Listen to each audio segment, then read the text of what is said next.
मी महेश मस्के ए शहाज IAS academy institute तर्फे आपण MPSCचा मराठीतून महाराष्ट्रीयन विद्यार्थ्यांसाठी उपलब्ध करून देत आहोत आणि हा कोर्स सर्व विद्यार्थ्यांना ऑनलाईन स्वरूपामध्ये पाहता येईल आणि त्याचा लाभ सुद्धा घेता येईल।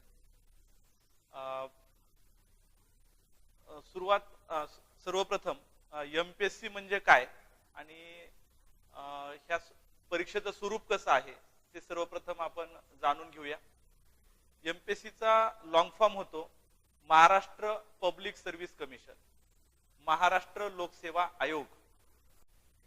ओके, सो MPSC म्हणजे महाराष्ट्र लोकसेवा आयोग हा महाराष्ट्र शासनाच्या अंतर्गत काम करणारा आयोग आहे आणि आयोगाचं मुख्य काम आहे महाराष्ट्र सरकारसाठी शासकीय अधिकाऱ्यांची निवड चाचणी घेणं आणि त्या निवड चाचणीलाच आपण MPSC ची परीक्षा असं म्हणतो। या निवड चाचणीच्या अंतर्गत अनेक परीक्षा MPSC कंडक्ट करत असते। याच्यामध्ये मग क्लास 1 अधिकारी ज्याला आपण राजपत्रित अधिकारी म्हणतो त्याच्यासाठी राज्यसेवा आयोग ही परीक्षा आहे। MPSCच्याच मार्फत इतर पदांसाठी सुद्धा परीक्षा घेतली जाते, उदाहरणार्थ STI, PSI, असिस्टंट म्हणजे मंत्रालय सहाय्यक या पदांसाठी सुद्धा परीक्षा होत असते। यापैकी सगळ्यात महत्त्वाची आणि अतिशय प्रतिष्ठित असणारी अशी परीक्षा म्हणजे राज्यसेवा आयोगाची परीक्षा, ज्याच्या अंतर्गत क्लास 1 आणि क्लास 2 अधिकाऱ्यांची निवड होते। मुळात ह्या परीक्षेचा मुख्य हेतू आहे की महाराष्ट्र सरकारसाठी वर्ग 1 आणि वर्ग 2 च्या अधिकाऱ्यांची निवड करणं। तर ही परीक्षा विद्यार्थ्यांनी का दिली पाहिजे याच्यासाठी एक मुद्दा आपण लक्षात घेतला पाहिजे की ह्या परीक्षेचा हेतू महाराष्ट्र लोकसेवा आयोगासाठी अधिकाऱ्यांची निवड करणं असा आहे आणि एक परीक्षेचा त्या दृष्टीनं फायदा असा आहे की ह्या परीक्षेत पास होणाऱ्या विद्यार्थ्यांना महाराष्ट्र सरकारच्या अंतर्गत एक अतिशय प्रतिष्ठित पद मिळू शकतं। त्यामुळं त्या परीक्षा पास होणाऱ्या अधिकाऱ्यांना सामाजिक प्रतिष्ठा फार मोठ्या प्रमाणात आहे। ज्या प्रकारचं केंद्रीय लोकसेवा आयोगाच्या अधिकाऱ्यांचा दर्जा आहे अगदी तशा प्रकारचा त्या खालोखालचा दर्जा महाराष्ट्रामध्ये MPSCतून पास होणाऱ्या अधिकाऱ्यांचा असतो। सो सामाजिक प्रतिष्ठा हा एक खूप त्याच्यामध्ये महत्त्वाचा मुद्दा आहे। दुसरं असं की या परीक्षेतून तुम्हाला समाजासाठी काहीतरी एक चांगलं योगदान देण्याची संधी आहे आणि त्या दृष्टीनं ही खरं तर माझ्या दृष्टीने एक पेड सोशल सर्व्हिस आहे। म्हणजे एका बाजूला तुम्हाला पगार तर मिळतोय आणि त्याचबरोबर तुम्ही समाजासाठी सुद्धा काही काम करताय, समाजाचं सुद्धा देणं फेडताय या सेवेच्या माध्यमातून। सो दोन्हीचा याच्यामध्ये संगम झालेला आहे। एका बाजूला तुमचं प्रोफेशनल करिअर घडतंय आणि दुसऱ्या बाजूला तुमच्या हातून चांगली समाजसेवा सुद्धा घडणार आहे। ह्या दृष्टीनं MPSCच्या परीक्षेकडे आपल्याला बघितलं पाहिजे आणि आजच्या स्पर्धेच्या युगामध्ये मुलांना आपलं करिअर ह्याची एक मजबूत पायाभरणी करणं आणि भविष्याची शाश्वत अशी त्याला जॉब मिळवणं ही एक चॅलेंज आहे आणि MPSCच्या परीक्षेच्या माध्यमातून विद्यार्थ्यांना नक्कीच एक सुरक्षित असं करिअर लाभतं, हा सगळ्यात त्याचा महत्त्वाचा फायदा आहे। MPSCच्या परीक्षेचं जर स्वरूप आपण बघितलं मित्रांनो तर 3 टप्प्यामध्ये ही परीक्षा होते। पूर्व परीक्षा, मुख्य परीक्षा आणि लेखी परीक्षा अशा प्रकारचं तिचं स्वरूप आहे। पूर्व परीक्षेमध्ये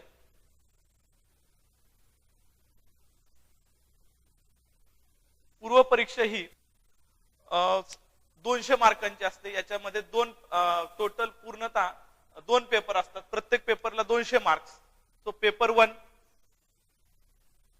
याला 200 मार्क्स आणि पेपर 2 यालाही 200 मार्क्स असतात।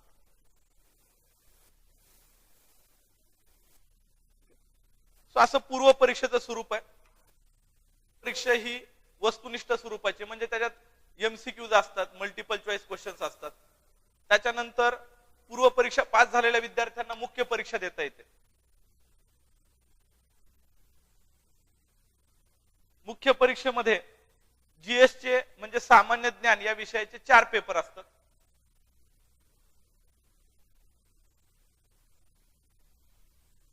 जीएस 1, 2, 3 आणि 4 असे हे 4 पेपर आहेत. जीएस 1 150 गुण, जीएस 2 150, जीएस 3 150 आणि जीएस 4 सुद्धा 150 असा टोटल 600 गुणांचा जीएस चा पेपर असतो. आणि त्याच्यामध्ये भाषा विषय सुद्धा असतात. भाषा विषयामध्ये मराठी आणि इंग्रजी 100 अशी एकूण 800 गुणांची परीक्षा आहे. म्हणजे जीएस चे हे 4 पेपर, प्रत्येक पेपरला 150 मार्क्स आणि भाषा विषयाचे 2 मराठी आणि इंग्रजी याला 100 मार्क्स असे टोटल 800 हा पेपर. ह्याच्यामध्ये जर तुम्ही क्वालिफाय केलात तर तुम्हाला इंटरव्ह्यू म्हणजे मुलाखतीला जाण्याची संधी असते. आणि इंटरव्ह्यू मध्ये तुम्हाला 100 गुणांचा इंटरव्ह्यू आणि ह्या 3 टप्प्यातून जेव्हा तुम्ही पास होता तेव्हा तुम्हाला अंतिमतः पद मिळतं.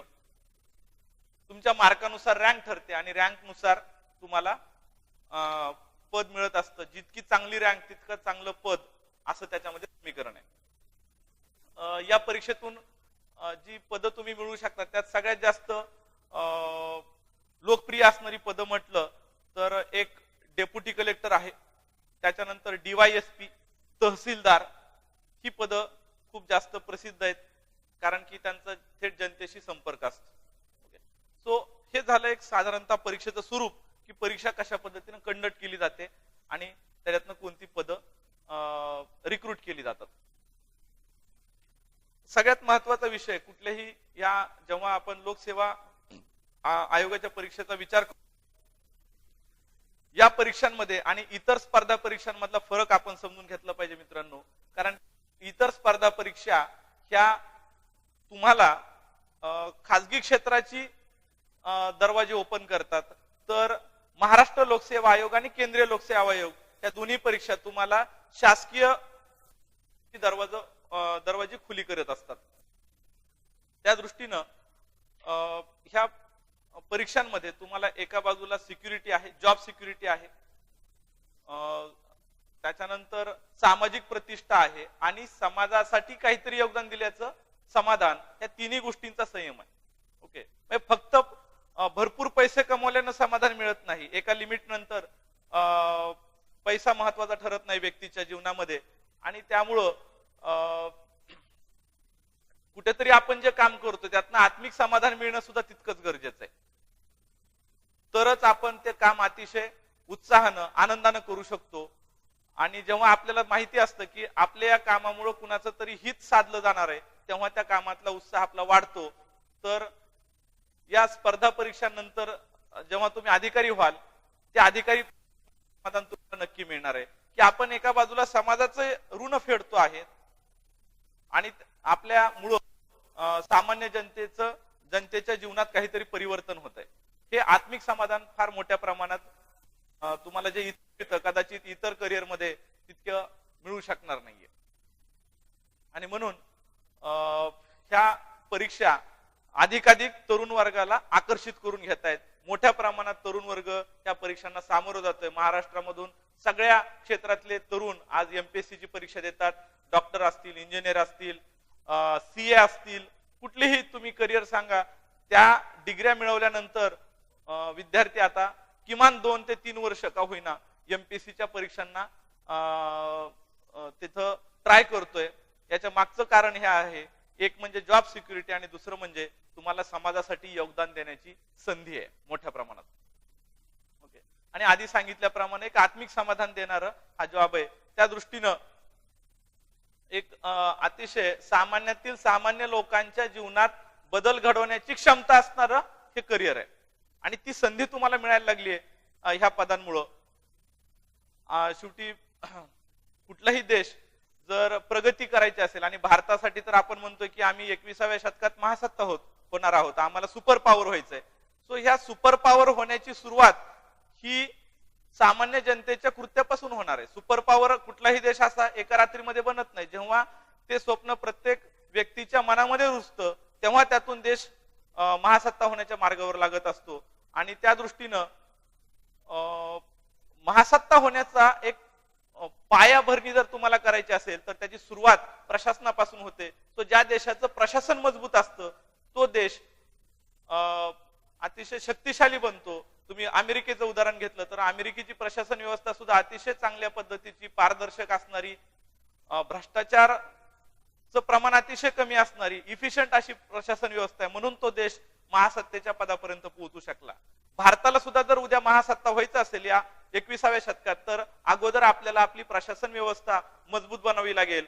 आणि ती मजबूत बनवण्याची संधी आज या परीक्षेच्या निमित्तानं तुम्हाला सर्वांना मिळालेली आहे. म्हणजे तुम्ही केवळ तुमच्या स्वतःपुरता विचार करत नाहीत ही परीक्षा पास करता, म्हणजे याचा अर्थ तुमचं योगदान भारत उद्या महासत्ता होण्यामध्ये असणार आहे, हे फार महत्वाचं आहे. ओके, सो हे एक राष्ट्रकार्य आहे. त्या दृष्टीने या परीक्षेकडे पाहिलं पाहिजे. केवळ आपले स्वतःचं करिअर बनवणं हा एवढा संकुचित हेतू या परीक्षा देण्यामागे असू नये आणि तो नसला पाहिजे. हा एक त्याच्या मागचा उदात्त हेतू लक्षात घ्या. म्हणजे या परीक्षेचं महत्व आपल्याला पटेल की ह्या परीक्षा विद्यार्थ्यांनी सिरियसली देणं का गरजेचं. दुसऱ्या बाजूला भारताच्या याच्या प्रगतीविषयीचं स्वप्न पाहत असताना महात्मा गांधींनी असं म्हटलं होतं की प्रत्येक तरुणांनी स्वतः विचार केला पाहिजे की माझ्या कृत्यामुळं ह्या देशातील शेवटचा जो व्यक्ती आहे, तळागाळातला व्यक्ती आहे, त्याच्या डोळ्यातील अश्रू पुसण्यासाठी काही योगदान मिळणार आहे का. माझ्या कृत्यामुळे जर अशा शेवटच्या व्यक्तीचे अश्रू पुसले जाणार असतील, त्याचं दुःख, त्याचे कष्ट कमी होणार असतील, तर मी जे कृत्य करतोय ते चांगलं आहे असं मी स्वतःला आपण समजलं पाहिजे. त्या दृष्टीनं एमपीएससीच्या माध्यमातून जेव्हा तुम्ही अधिकारी म्हणून काम कराल, तुमचं प्रत्येक कृत्य हे या शेवटच्या समाजातील शेवटच्या व्यक्तीच्या जीवनात आमूलाग्र बदल घडवणारं असणार आहे. त्या दृष्टीनं याच्याकडे तुम्ही बघितलं पाहिजे. आणि त्यामुळं समर्थ भारत, शक्तिशाली भारत घडवण्यासाठी ह्या पदाचा उपयोग आपल्याला करता येईल आणि ते अतिशय महत्वाचं योगदान असेल तुम्हा सर्वांचं.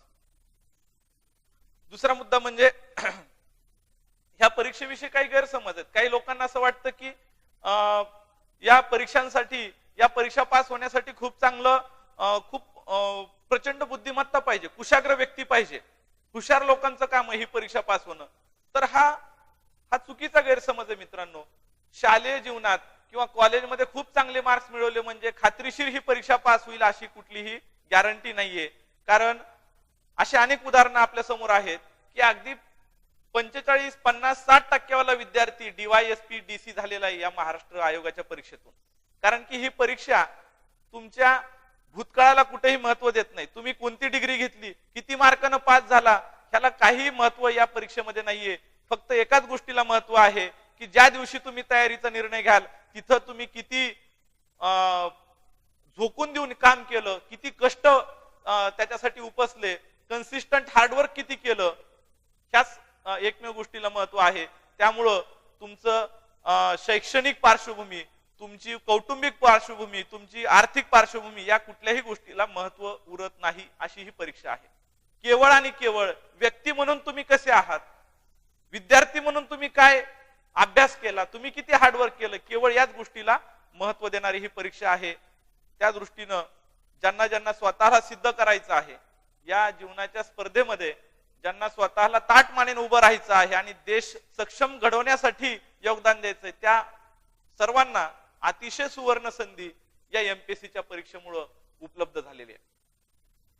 आणि या अधिकारी पदानंतर तुम्हाला ग्रामीण भागामध्ये जाऊन काम करण्याची संधी मिळते. आजही भारतातील जवळपास 60 ते 65% लोकसंख्या ही ग्रामीण भागामध्ये आहे. त्यामुळे जोपर्यंत ग्रामीण भागाचा विकास होत नाही तोपर्यंत देशाचा विकास होऊ शकत नाही.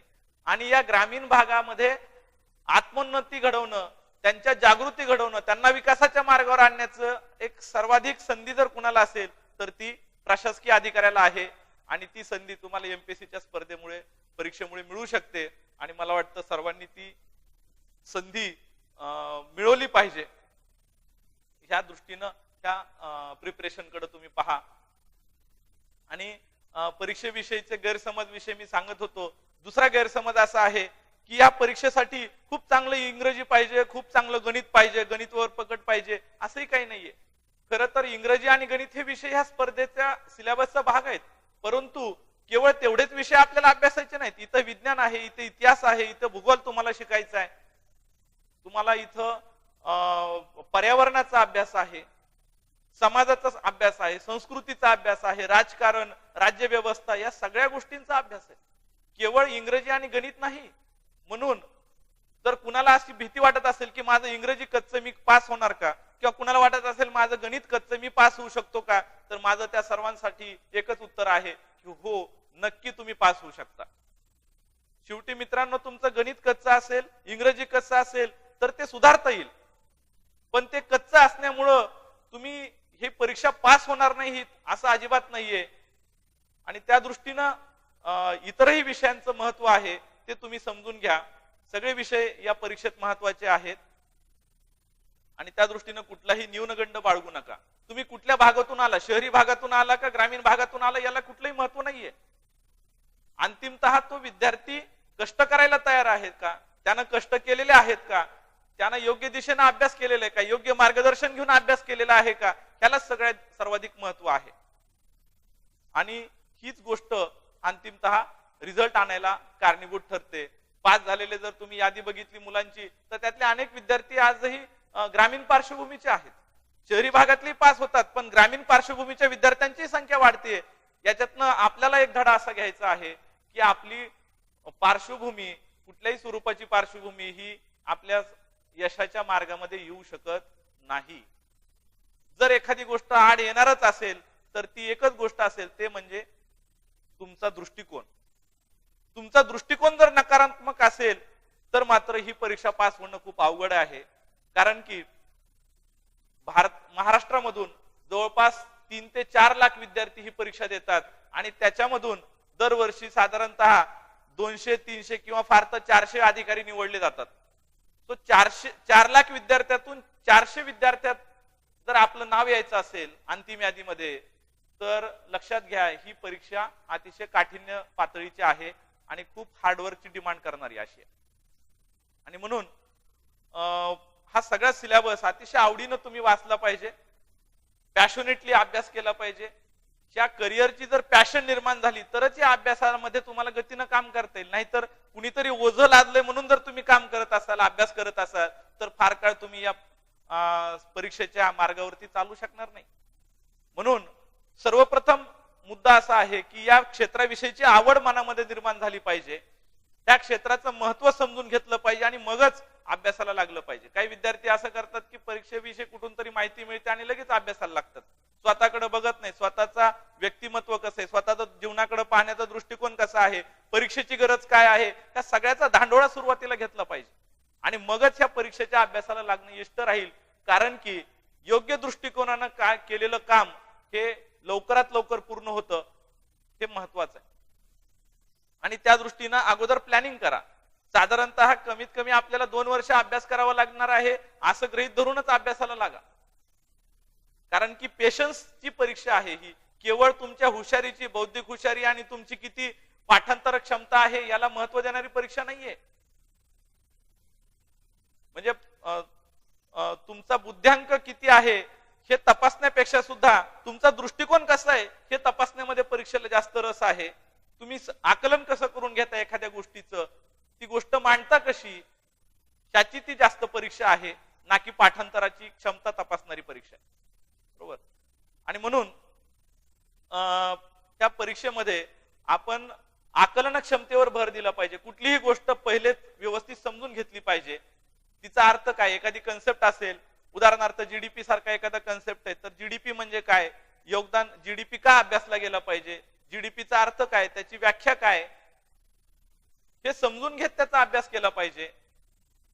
पाठांतर करायचं नाही. पाठांतराच्या काही फार मोजक्या गोष्टी असतात थोडाफार डेटा असतो तेवढा फक्त पाठ करायचा परीक्षेच्या जवळपास आल्यानंतर, पण मुख्य भर हा तुमचा आकलनावरती असला पाहिजे. एखादी गोष्ट व्यवस्थित समजून घेणं हे अतिशय महत्वाचं आहे.